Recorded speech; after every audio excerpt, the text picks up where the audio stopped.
faulty PCB boards, cabinets that rot, and CRT monitors that go out. Arcade machines put through the ravages of time. Every day another one is lost to the sands of time. However, thanks to preservation methods, we have ways of rediscovering what could have been lost. But what was worth playing then? What is worth playing now? This is 20 Credit Review. Mascots. These were really prevalent during the 1990s in the world of video gaming. The notion at the time went that you needed a proper mascot in order to sell your games or even your console. Mario, of course, was a mascot that comes to mind even today, and then Sega truly made a name for itself with the advent of Sonic the Hedgehog. But before Sonic came on the scene and created what would become a two-horse race in the console wars between Sega and Nintendo, there was a third, representing his console and stable of content. This was Bonk, the mascot for the TurboGrafx-16. The story of Bonk is truly a sad one because given the right marketing environment and timing, he just might have stood as one of those franchises that would live on today. But alas, that was not to be. Although many of you are familiar with the TurboGrafx-16 games that starred the titular caveman, maybe you were not aware that this diminutive, bald-headed prehistoric fellow with a charming smile had an arcade release as well. Well, without further ado, let's review. The original Bonk games were developed by Red Company and Atlas, but this arcade version was developed by Kaneko, an arcade veteran at the time. Hudson was a publisher of the console versions. Let me point out that Bonk's Adventure, the console version, was released in 1989 in Japan and 1990 in North America. This arcade version saw its release in 1994. What I am trying to get at here is that these console games were popular enough and received well enough to spin out its own arcade unit. I know today that may not seem like a big deal, but if we look back at the console wars, these were usually settled or debated by the merits of how good their exclusives were, and even more importantly, how good their various arcade ports were.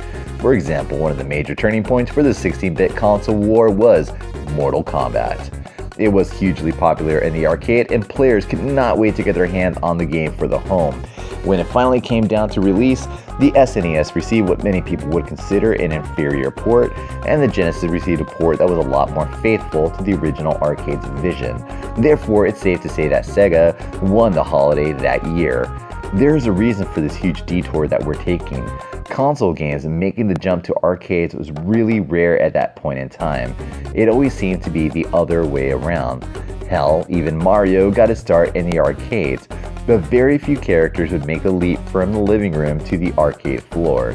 And no, PlayChoice 10 and Megatech don't count, as those were basically just the console games inside an arcade cabinet.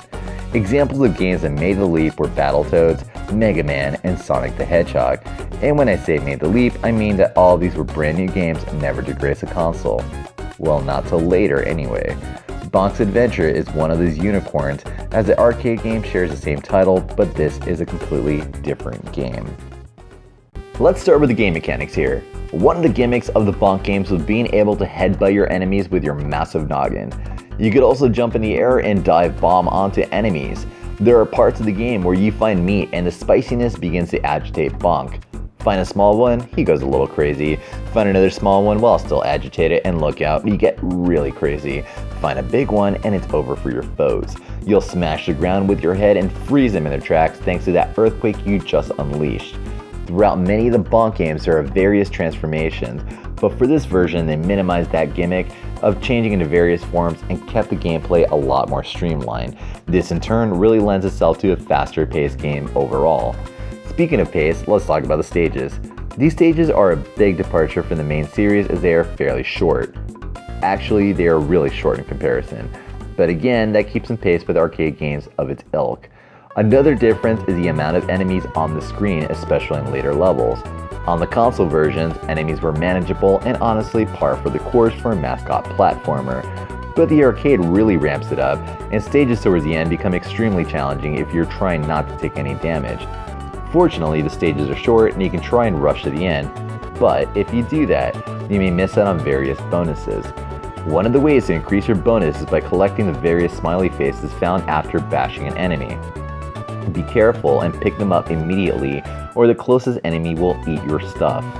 The reason that you would want these smiley faces is that they not only create a barrier between your head and incoming threats, but also extends the range of your attack as well. During later levels, you may find yourself losing these constantly and scrambling to get them back. Once they come off your head, they stay somewhere on the ground and you can headbutt or dive bomb them to pick them up and add it to your collection on top of your head. Make it through the stage with a full head of smileys and you will earn 10,000 points and a perfect. Another scoring mechanic is quite a strange one. Well, I'm not sure if it's any weirder than emojis on your head, but I digress. This is to pick up a football, basketball, or soccer ball and make it all the way to the end of the stage. Each stage is outfitted with a goal in the end consisting of a soccer net, basketball hoop, or post. Next to these is always a pair of springs. What you want to do is make sure you have the ball with you. Jump on the springs and the goal will move up and down, so time it where you hit the upper height of the goal with the ball to maximize your points. But just like your smiley faces, you get hit and your ball may come flying out of your hands and you'll scramble to go back and pick it up. You also get points for moving the ball or moving with the ball and not taking damage. There's a 2-player option in this title, and this is the first time the second player can take control of a female version of Bonk. I don't believe she has a name per se, but she has been seen before, or rather, we had seen Bonk turn into her before, as that was one of his aforementioned transformations. This game is not known as Bonk's Adventure in all regions. Europeans may recognize it as the arcade version of DC Kid, and Japanese players are accustomed to Bonk titles being labeled as PC Genjin. This game in particular is known as a Japanese word that I'm not even going to try to pronounce, that translates to ultimate. So it is known as Ultimate PC Genjin. Genjin means caveman, and this is meant to be a play on the Japanese name of the TurboGrafx 16, the PC engine. Okay, trivia aside, how does a game stack up to its console counterparts? Well, I honestly wouldn't really say it does, because of the differences that I mentioned earlier.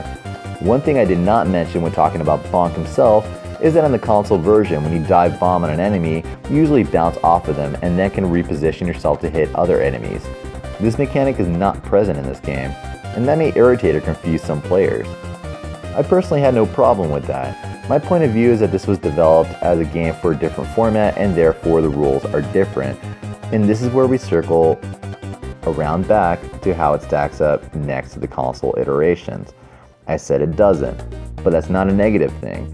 Console games on the whole are meant to be more in-depth and more time-consuming as you are in the comfort of your living room, and I can only imagine that playing a game that only takes a half an hour to beat would be infuriating after spending $50 on it.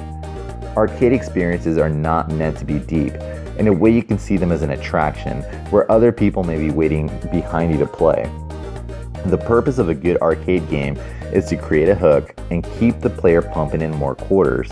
This is the arcade experience. And when looking at this game through that lens, I can say that they nailed it in terms of finding the right balance of mechanics and gimmicks to bring over and others to omit. Then they added a little bit of new mechanics like the smiley faces on top of your head and the level timer.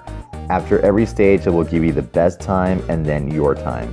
The console versions are not to be competitive like this, but rather taken in as charming adventures through Bonk's world. So no, the arcade version does not stack up since it cannot be placed in the same category.